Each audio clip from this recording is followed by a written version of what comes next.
Hi history lovers, and welcome back to the channel where I bring you new videos every week on all aspects of the past. Today we're looking at the story of the Black Prince's Ruby, one of the most famous royal gemstones, not just in the English crown jewels, but in the world. It may shock you to learn, however, that much of this stone's story is either false or unverifiable, and it isn't even a ruby. So let's take a journey from the 14th century to the present day to find out what we really know about this jewel in the crown.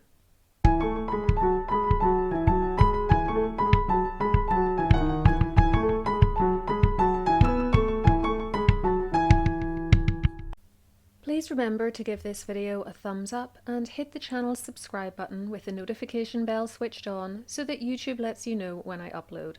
My social media and Patreon page are also linked in the description box below if you'd like some additional history calling perks, and I've left a link to an article about the Black Prince's Ruby by Jack Ogden there too, as this was one of the best secondary sources I read whilst researching this video. Nowadays, the so-called Black Prince's Ruby is the centrepiece of the 1937 British Imperial State Crown, and when not in use, it resides in the Tower of London's Jewel House, where you can visit it along with the rest of the British crown jewels. It is 170 carats, 4.3 centimetres high, and about the size of a small chicken egg. At some point in its history, a small hole was drilled into one end of it so that it could be hung on a pendant. It is not, however, despite its name, a ruby. Instead, it is a spinel, also known as a ballast. Likely mined somewhere in the Middle East, these stones were often indistinguishable from rubies until 1783, when the technology to differentiate between the two was invented.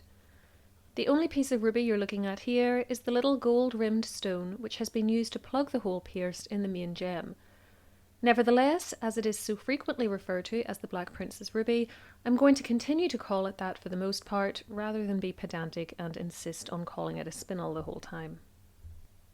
If you look up its Wikipedia entry, or many, not all, of the countless websites or books which discuss its history, you'll be told some variation of the following story about its origins.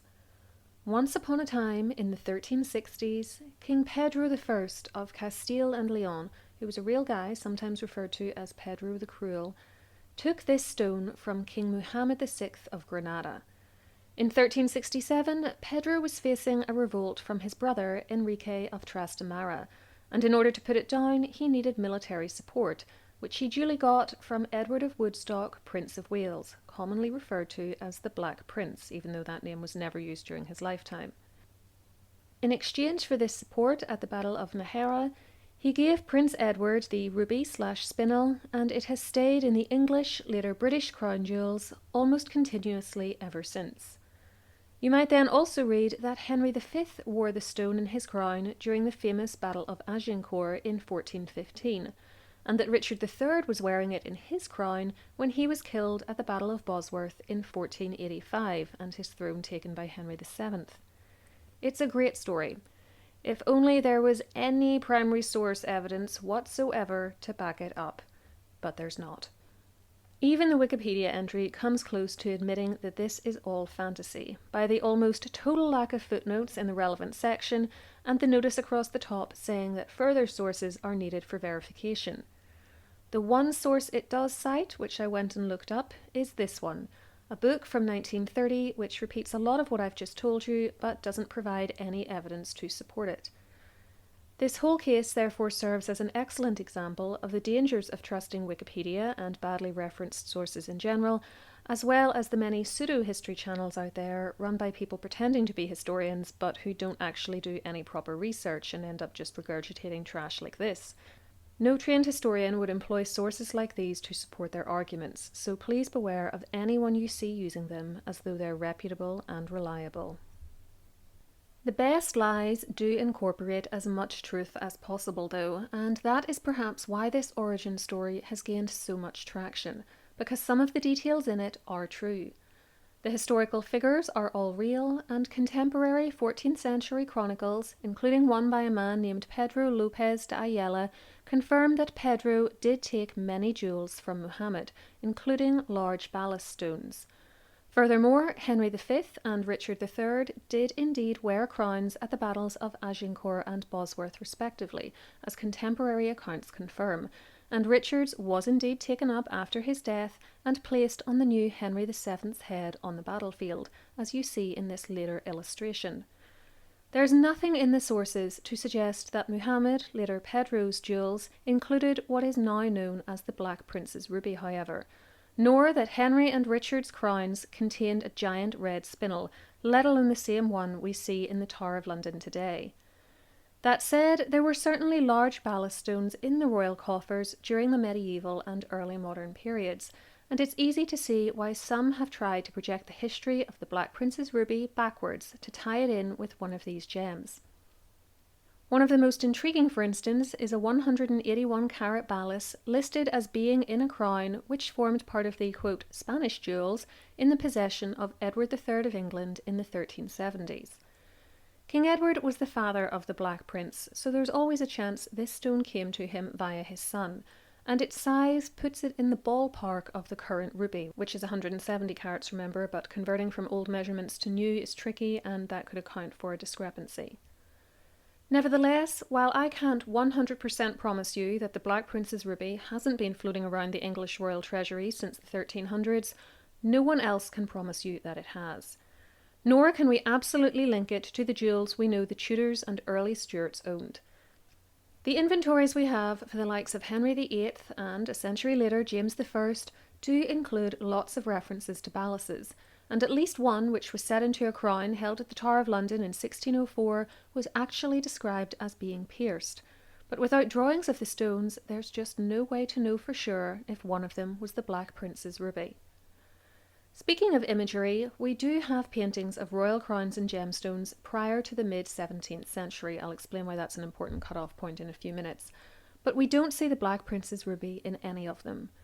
Richard II's crown doesn't have any stones, for instance. The lost Tudor state crown, which I have a whole video on that I'll leave linked for you, has nothing with the distinctly uneven shape of the Black Prince's ruby, and nor does Elizabeth I in her coronation portrait.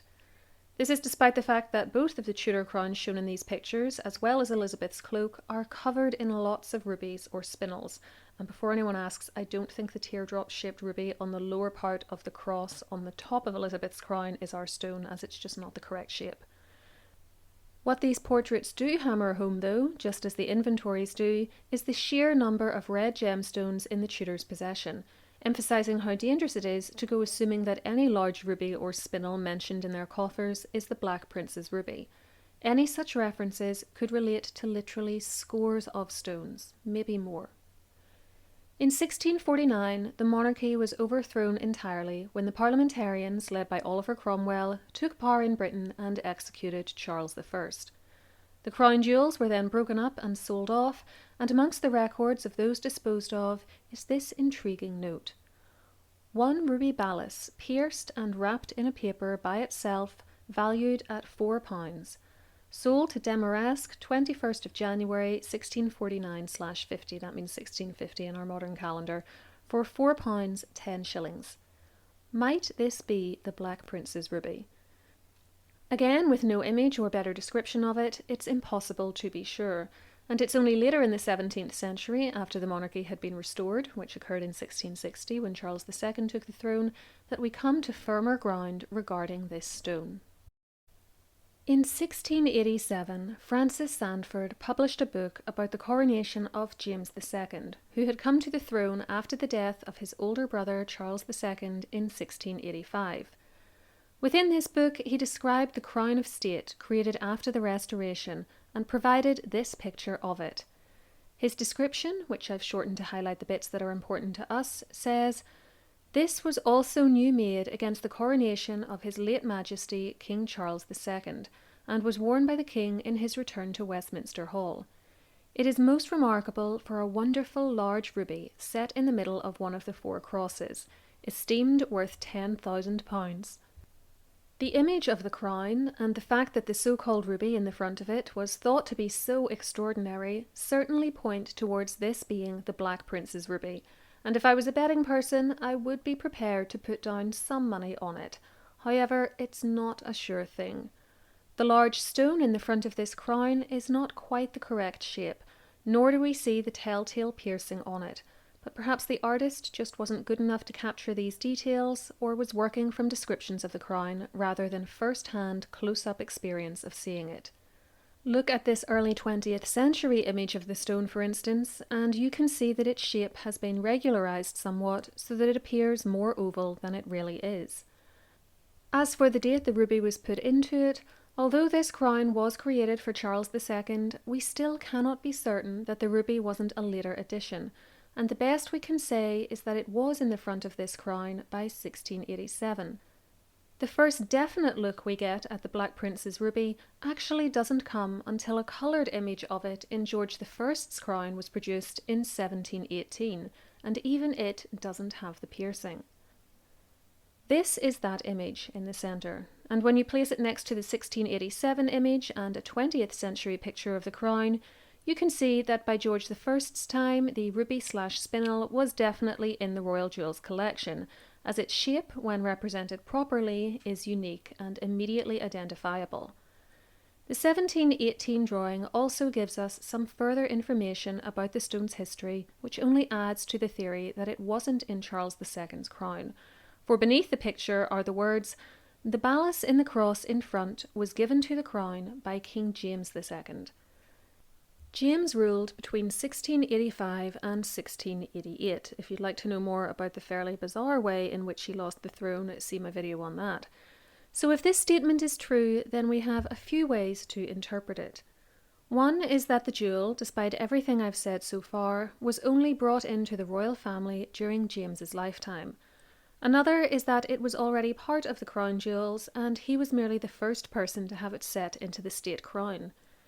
As an extension of this idea, we can still argue that it had been in the jewel collection for potentially hundreds of years, and was either brought back into it after the Restoration, or had been taken into exile in France by the Stuarts at the time of the English Civil Wars and never actually left their possession. If it was only set into the crown after Sandford drew it in 1687, though, that would explain why his picture doesn't show a stone with quite the same shape as the Black Prince's ruby. Incidentally, if it was in the Imperial State Crown during Charles II's time, then that would mean that it was also nearly stolen in 1671 when Colonel Thomas Blood and his accomplices tried to nick the crown jewels from the Tower of London.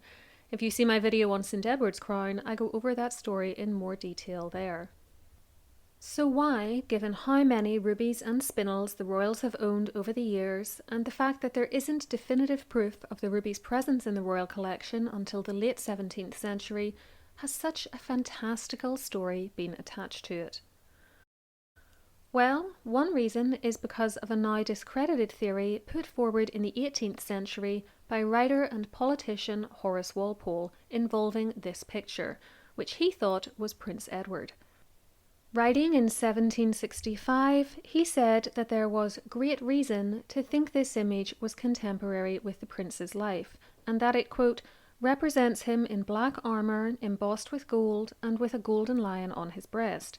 He has a hat with a white feather and a large ruby, exactly in the shape of the rough ruby still in the crown. This very curious picture came out of Betchworth Castle in Surrey. There are various problems with this theory. Walpole offers no explanation as to why this painting must be a 14th century image, and as the original is long since lost, all we have is this print of it, we can't run any analysis on it to check. Also, no matter what Walpole said, the stone shown here, though it must have been red-coloured in the original painting for him to refer to it as a ruby, does not otherwise look particularly like the spinel in the current imperial crown, and there's also no reason to think that this man is the Black Prince. Even his description of the clothing the sitter is wearing is flat out wrong, something which was picked up on fairly quickly, for as Richard Gough wrote in 1786, "The lion rampart, as here, is neither the Black Prince's coat nor crest. What Mr. Walpole calls armour, the engraver represents as a surcoat with a plaited gorget," that's the piece of clothing over the throat, "and mail sleeves. The ruby still in the crown would hardly have ever been in the Prince of Wales's bonnet." In 1826, another writer, James Dalloway, responded to Walpole's comments by saying, The claim of this as a genuine portrait of the Black Prince is at least apocryphal. I cannot but consider it as of a much later age, and painted even since the succeeding century. He also calls this engraving, which we have of it, poor. So my friends, there you have it. There's no solid evidence to connect the so-called Black Prince's ruby to the Black Prince, and the first person to do so made the leap on the basis of a very dodgy identification of a now lost painting. The stone itself cannot be traced back with any certainty beyond the reign of James II, though there is anecdotal evidence that it was in the Royal Jewels collection earlier than that. Thankfully, once we get to the 18th century, the gem's history from that point on is much easier to follow. Here is the empty frame from George I's State Crown, the one depicted in the 1718 drawing, in which we can see the unusual shape of the gold mount in the front, which would only fit the Black Prince's ruby. From there, it's just a hop, skip and a jump to the modern-day imperial crown. The crown has been remade several times over the past few centuries, but always the Black Prince's ruby has been a part of it, and they usually pop up at coronations and at state openings of Parliament. After coasting through the Georgian era and the reign of William IV, who was on the throne from 1821 until 1837, the crown with the ruby was inherited by the very petite Queen Victoria, who had a fresh imperial state crown made up in time for her 1838 coronation, which would be easier for this diminutive monarch to wear. Later in life, after her husband Albert died, she felt its coloured stones, and the Black Prince's ruby must have been one of the main offenders here, were inappropriate for mourning and refused to don it, instead having it carried on a cushion to state events where its presence was required. The ruby was worn in that same crown at the coronation of her son, Edward VII, in 1902, then both passed to his son, George V, in 1910, and were worn at his 1911 coronation. However, when his son, George VI, unexpectedly came to the throne after the abdication crisis of 1936, once again a new imperial state crown was made up in 1937 to replace the now quite aged Victorian version, and the Black Prince's ruby was transferred again. This is the crown his daughter Elizabeth II wore after it had been reduced in size slightly to better fit her at the time of her coronation in 1953, and it is the one still in existence today and which sat on her coffin in 2022. It is one of the crowns expected to be used at all future coronations, possibly with further adjustments to suit the head size and tastes of future wearers. But whether this happens or not, we can expect the Black Prince's ruby to retain its prominent position in this famous piece of royal headgear. From slightly murky beginnings, its place in history now seems assured. That brings us to the end of another trek through the past. Thank you to my patrons for their support, and to those of you who donate using the thanks button underneath videos. Your generosity helps to make such videos possible. For more on the crown jewels and coronations, try one of these videos next, and let me know in the comments below when you think the stone landed in the English crown jewels collection. Do you think it was a medieval acquisition, or do you lean more towards the 17th century? I'll be back next time with something new for you, and until then, keep learning.